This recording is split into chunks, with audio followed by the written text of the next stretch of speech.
Welcome back. We are here again with Jeff and Jim for part two of stroke survival stories.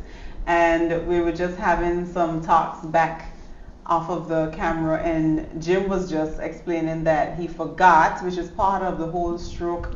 Wow. Something happens with a stroke. You sometimes forget things that you want to mention. Yeah, you get Distracted. distracted. You went on to a different topic and then forgot that you wanted to mention. Tell us what you wanted to mention. Well, they did ask me if I was flown out. Of course, I was flown out to Trinidad via a local charter because there again, I must make this clear, we paying for master and paying insurance and that kind of thing. And when the time comes for them to step up to the plate, they back down. Ooh. So Okay. Massa refused to carry me, saying that Trinidad isn't in their jurisdiction. So So instead, so then you had other options where you could go, but you wanted to go to Trinidad. no, there wasn't much options then either. It Oh, was because of the because shutdown, you couldn't really enter yes, much places. I like Okay. Colombia. They I could have gone there, but Puerto Rico, both Hema and Pavia said they ain't got no room. Wow, that was tough. Imagine that the whole world is like shut down and you're experiencing a stroke. If you know someone, if you have a family member that had a stroke, just leave a comment in the comment section if you can identify with what Jim is saying here. And Cayman said they wouldn't be opening until the next, I think it was something like 7 or 8 days before they open back. That was a tough So time. my options was either Trinidad or Colombia. Okay, and then you had trouble getting to Trinidad. To Colombia would have been possible, but the ambulance wanted $20,000 to carry me there. Wow. So I decided to go Trinidad, and I took our charter, Avery, went to Trinidad. Okay. Now you guys were both working at the time when you had the stroke, right? Not immediately at that moment, but you were Still doing things. Yeah. How has that affected? Like, let's talk about like financially. Oh, Let's talk about the financial burden. well, So it's a real thing. Jim just tell you what, to save his life, he'd need to come up with $20,000, and the mere fact that he is still here is a testament to his ability to get that paid Right. by whatever miracle. Not everybody has that miracle. Correct. So black people are always forced in the economy, have to depend on what you can't see just yet, faith. Have you ever seen a YouTube video from a man named Mark Moore? I haven't. He's a stroke survivor, Okay. and he talks about the 3 F's: faith, friends, and family. Yeah, those are important. Very Those are important. important. Very Yeah. important. And it gets very heavy, it gets very touching because again, this is every day. These are life-changing situations, but they are doing well. They have shown marked improvement in recovery in terms of what they can do. Now, I also understand that there's some other gentlemen close by in the area who have also had a stroke. Yes. And I understand that what I thought was really interesting and, kind of like that you guys decided to come together and form a bond. Well, that is. Can you tell us about that? You could say that happened because there's a saying that says, "Birds of a feather flock together." Yep. And we got the same feather. We have the same What feather. kind of bird that is? I want to know. Let me say broken this. bird. Let me say this. Let me make this clear. Before now, in the past, I would have been never a person to come here to talk about interview or going on the camera. And we do appreciate you I coming never on. like Both of center you. of attraction. Attention, yeah. Yeah, I never. I always walk behind the scenes. But because of my work and deeds, maybe give me some popularity or some publicity.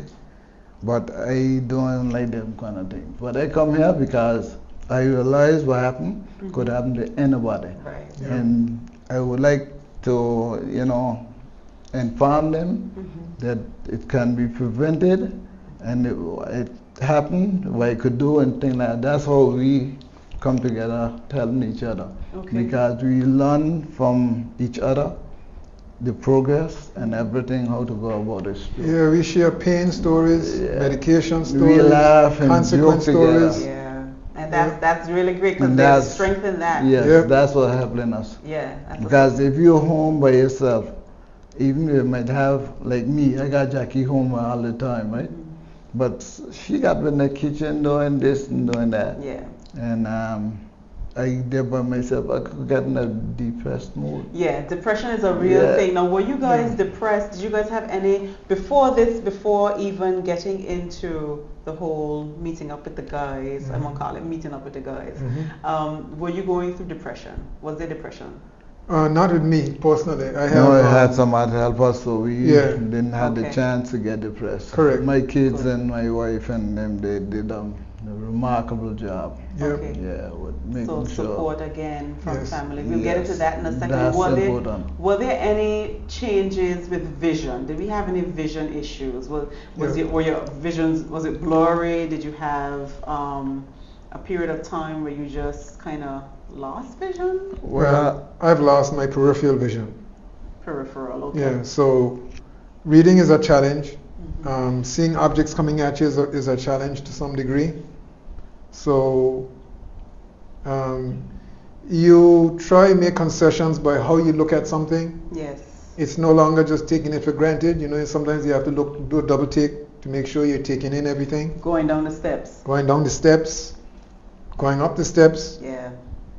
everything. Depth perception. Depth You're not perception. sure how far to put your foot, if it's really there, if Correct. it's not. It's like having a new pair of glasses and you're not sure, you have to adjust. Correct. Yeah. Well, my eyesight didn't go that bad, but a stroke touched every part of the body, especially on the side that's affected. Correct. It cuts you straight in two.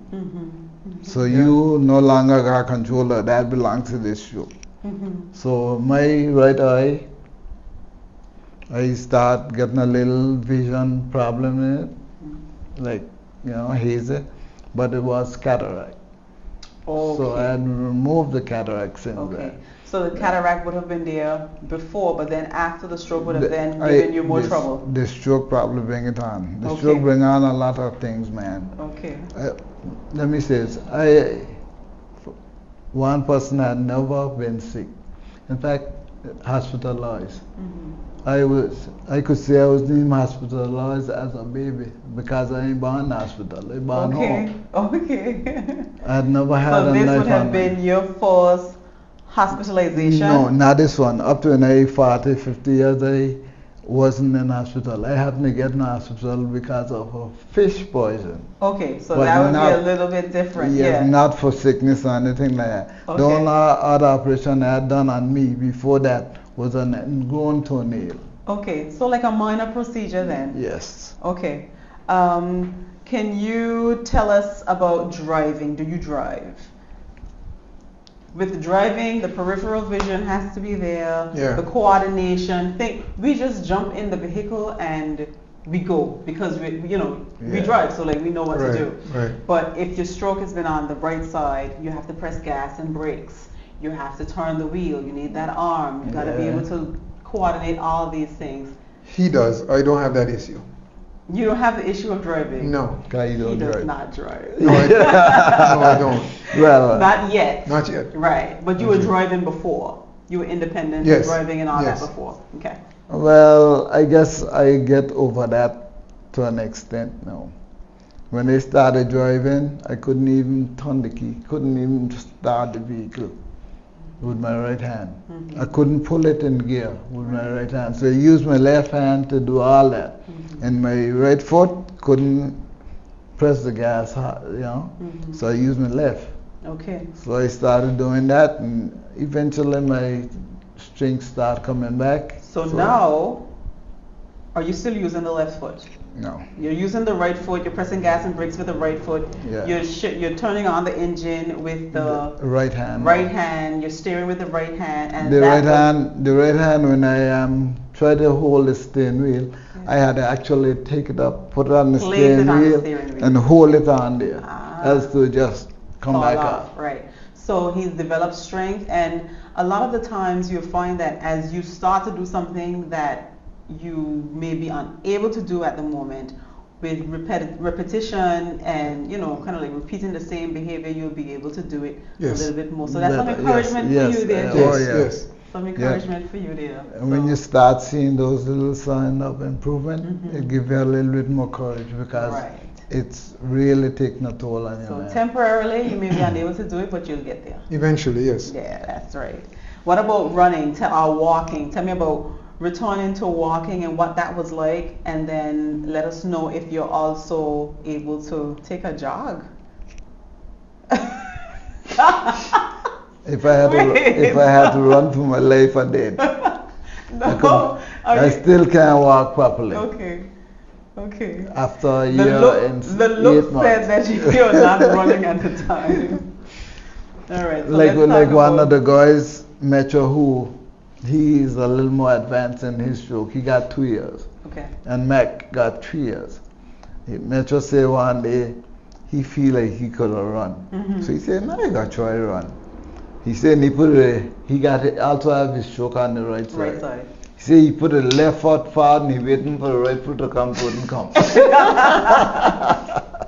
So he's talking about somebody who is in the support group that we have, a younger gentleman, and he was just explaining what the attempt to run was attempted like. To run. Jeff, tell us about walking. Walking is a new discovery for me. Okay. And it's still assisted. Right, so he's using an A-frame, it's an A-walker to kind of help, All right, you tried running? No. You can't walk yet? Well, you never know. You might be ambitious. Because I was taught by my older friend, my grandparents, that one should learn to walk before one tries to run. So I'm following their advice. Good, I like that. Well, all these are goals that you hopefully be able to accomplish sometime soon. Tell us about bowel and bladder changes, if you had any of those during your recovery time.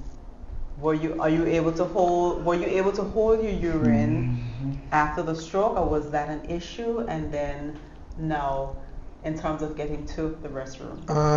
Getting to the restroom, once I got back to Angola, was never so much an issue as it could have been. I learned to hold her for longer periods.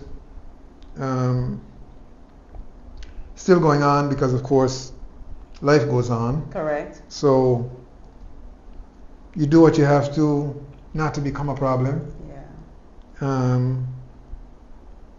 But I understand there are others who may not have had the amount of practice and would have those challenges. And what I can tell them is that it only comes with practice. There's no magic bullet. So the bladder is, the pelvic area, let's write right there. The pelvic area is muscle. And the stroke has affected the side with the muscle. So that area would also be affected, and that's why we're touching on that topic here now. Well, being ignorant to that at that time, when I went in the hospital, they were giving me something called stool softener. Okay. So I said, no, I don't need that. I ain't got no problem stool. Then even in Trinidad, they come to you, they use the word mash up there. Oh, okay. You mash for the day, or this, or how you mash, you know. So I said, I don't need this stool softener. Not knowing that the stroke would affect their part. Yeah, definitely. Ignorant to the fact. Till one day I happened to get a burn. And that's when I realized what they were talking about. Okay. Yeah. Yeah, the doctor had actually cleared me. Yeah, so they're, again, it's a process that they're going through, and there are different phases. But again, as they progress and as time goes on, they will improve and continue to improve. Yeah, Even though the timing for maximum recovery is usually a couple of months to a year after the surgery, there's still improvement that occurs long after that, as long as they continue to walk towards different goals. Yeah. So we're going to take another break now, and we'll be back for the last and final segment of stroke survivors with my two gentlemen here. So comment in the section below and let them know, kind of like give them some support, and we'll see you soon.